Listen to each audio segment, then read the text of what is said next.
në Tiranë që vazhdojnë me protestat, do të shkëputemi për të mësuar dhe çfarë ndodh në Kosovë, pasi kemi lënë me procesin zgjedhor aty, që përfundoi, por çfarë u bë me numërimin, a mundet Albin Kurti ta formojë vetëm qeverinë apo jo, votat e diasporës, për kë shkuan, çfarë do ndodh tani në vazhdim dhe mbi gjitha për zgjedhjen e presidentit, se qeveria duket sikur është më afër dhe mundet të kemi dritë jeshile. Do të flasim në një intervistë me profesorin, mikun e emisionit tonë, Selahattin Koceri. Profesor, përshëndetje dhe faleminderit.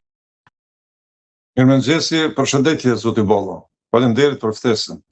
Profesor, ku është procesi tashmë për qeverinë, por ndoshta çfarë po bëhet edhe për presidentin? Pasi fituesi, në mos gaboj, Albin Kurti ka marrë gati 53 mandate. I hoqi një mandat në LDK-s, LDK duket sikur është duke shkuar drejt aty ku ishte, pra tani që bëjmë një llogaritë më të ftohtë për te asaj të së dielës, të hënës kur ne biseduam, së të kaluar, nuk është e ka në rritje kush e di edhe me rikthimin e Vjosa Osmani.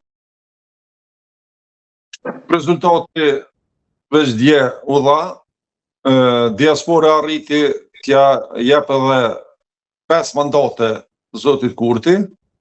Tani më dihet, Lëvizja Vetëvendosje i ka 53 mandate, po flasim për mandatet shqiptare, 22 mandate PDK-ja, atë sa kishte edhe në zgjedhjet e kaluara, 18 LDK-ja dhe 7 AK-ja. Kështu 100 mandatet shqiptare janë të shpërndara në këtë formë, domethënë shumicën 53 deputet nga 100 i ka Lëvizja Vetëvendosje, derisa 47 i ka opozita. Ky është një rezultat pak a shumë i pritur, sepse diasporën e kemi pa disponimin e tyre për të votuar masovikisht zotin Kurti, dhe tani kemi një rezultat që mundson formimin e qeverisë i vetmuar zoti Albin Kurti, derisa për çështjen e presidentit na mbetet të kemi koalicione apo mundësi për të bashkëpunuar me partitë opozitare. Pra, i Kurti e formon qeverinë i vetëm me minoritetet jo serbe. Sipas profesorit Enver Hasanaj, në radhë parë duhet të zgjedhet presidenti i vendit. A do të zgjedhet presidenti tani, pastaj qeveria? Po. Sipas profesorit, nëse shkon zoti Kurti në pas konstituimit, po flasim gjithë një pas konstituimit kuventit, nuk guxon të shkohet në zgjedhjen e qeverisë, por duhet të shkohet në zgjedhjen e presidentit, sepse zonja Albulena Haxhiu nuk ka të drejtë të mandatoj qeverinë në formën si është si ushtruese e detyrës. Prandaj zoti Enver Hasanaj e arsyeton edhe tregon se si duhet të shkojë procesi i zgjedhjeve. Por këtë sigurisht zoti Kurti nuk do ta përfill, kuptohet, nëse nuk do të ketë koalicione, e me gjas koalicionet do të jenë të pamundura, sepse me LDK-n sigurisht nuk do të ketë koalicion, sepse ka përqarje shumë të mëdha brenda kampit të LDK-s, aty ka mos pajtime, edhe më brëm zoti Lutfi Aziri tha se nuk përjashtohet mundësia e koalicionit, por me njëherë reagoi zoti Hoti, i cili tha se kjo LDK-ja nuk është parti private as kujt dhe nuk ka të drejtë as zoti Aziri të paralajmërojnë ndonjë koalicion eventual. Me bindje të plot them se brenda kampit të LDK-s ka deputet, nëse nuk janë 5 spoku 3 deputet të Lidhjes Demokratike të Kosovës, në asnjë rrethon nuk do ta votojnë apo nuk do të pranojnë një koalicion me Lëvizjen Vetëvendosje, e sidomos jo për të bërë edhe në një mandat zonja Vjosa Osmani, edhe pse për këtë nuk ka nevojë fare, sepse e kam thënë edhe herave tjera, në asnjë rrethon, me asnjë kusht, kur më zonja Vjosa Osmani nuk do të jetë presidente nga zoti Albin Kurti. Domethënë, jo që ka brenda brenda VV-s, ka njerëz që nuk e votojnë zonja Vjosa Osmani, por vetë Albin Kurti nuk do t'ja jep shancën, nuk do t'ja jep rastin kur më, edhe 100 vjetë, po të zgjat. Kjo formimi... Por nga lind besimi zonjës Osmani që tani Kurti tha nuk ka arsye për të më refuzuar.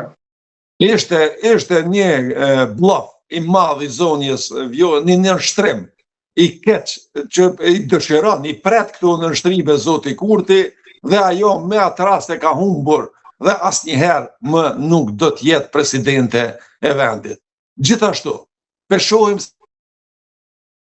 çka bëhet me sulmet e Dejona Mihalit, e cila i ka drejtuar drejt Samil Ushtakut. Këto sulme nuk janë të rastësishme. Bëhen me qëllim që në asnjë mënyrë mos të ketë koalicion me Partinë Demokratike të Kosovës.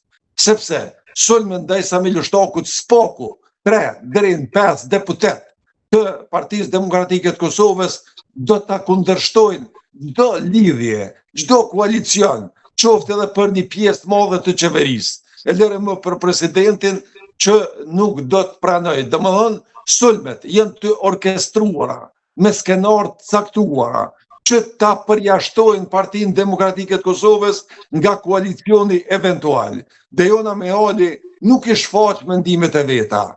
Ajo vepron sipas urdhrave të zotit Kurti, dhe zoti Kurti nuk e don Partinë Demokratike në koalicion. Ai don ta formojë qeverinë vet dhe ta ketë një kryetar, ai thet konsensual, por nuk i pranon as kryetarët konsensual, por e kemi pas se ai dëshiron të ketë një president të vendit që ai e propozon apo që e ka sipas dëshirave edhe preferencave të tij personale.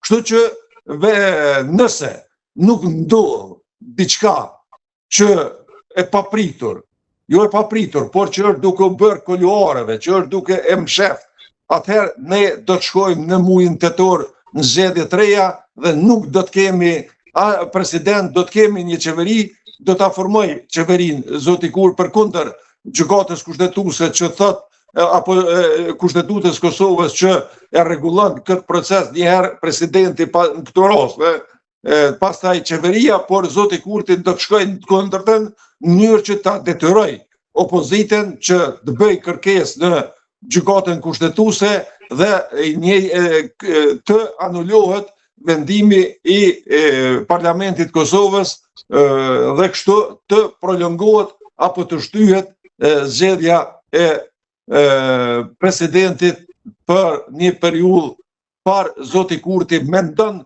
ta prolongoj se as tetori nuk e konvenon dhe gjithmonë dëshiron të shkoj nga dhjetori, ta përsëris edhe një herë atë që e kishte realizuar dhjetorin e vitit të kaluar.